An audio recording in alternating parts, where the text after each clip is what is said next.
One of the great things about India is this tremendous interest in education. People talk about it all the time. Most parents aspire for this for their children. And so I think it's a great foundation we have as a country. In my experience growing up here, I think there's a lot of emphasis on spending time on the books and learning things academically.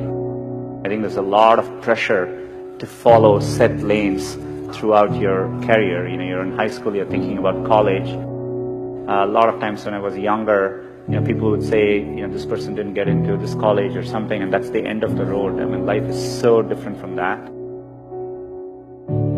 I get surprised people start preparing for IIT in their 8th grades. That's a bit shocking to me.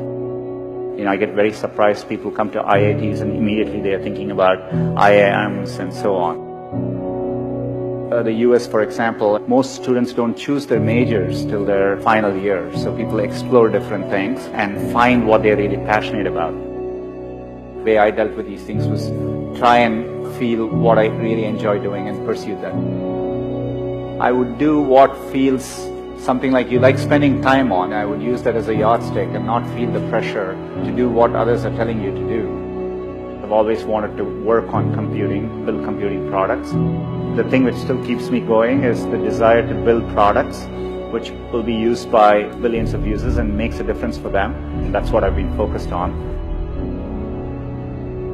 It doesn't need to be even in engineering. There are many, many different ways, and you will see this later in life. People do well from all walks of life. I think education needs to evolve and change just like with everything else. Getting into an elite institution doesn't guarantee success. It matters a lot, but it doesn't guarantee success. I would like to see people value creativity, value experience of doing things, taking risks. It is important to be well-rounded.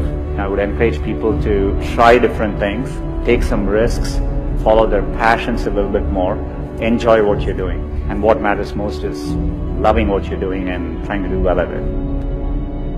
So I think if you follow your heart and do what you like, you will always do much better.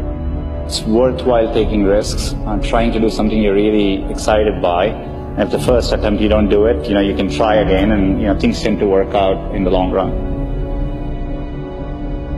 If you work on really difficult things, you're better off because you have no competition. Others aren't working on that difficult a problem. Even if you fail, you end up doing something great in the process. You want to aim high enough that you fail a few times. I think that's the natural part of the process. Setbacks actually don't matter. In Silicon Valley, part of the reason so many people start up a company is starting up a company and even having failed, you can wear it like a badge of honor. And I think that's important. Culturally, risk is rewarded.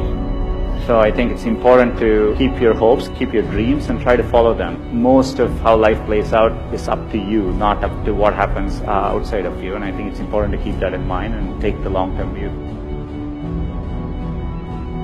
Some point in your life, you have to work with people where you feel a bit insecure, because that means you're working with people who are better than you and who are pushing you. If you actually feel very secure in what you do, it means you're doing something comfortable and you're not pushing yourself.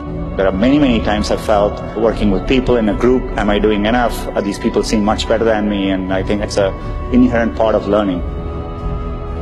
And as a leader, I think it's really important to build organizations where people actually want to work together and trusting them to doing the right thing. And as a leader, it's less about trying to be successful and more about to make those people successful.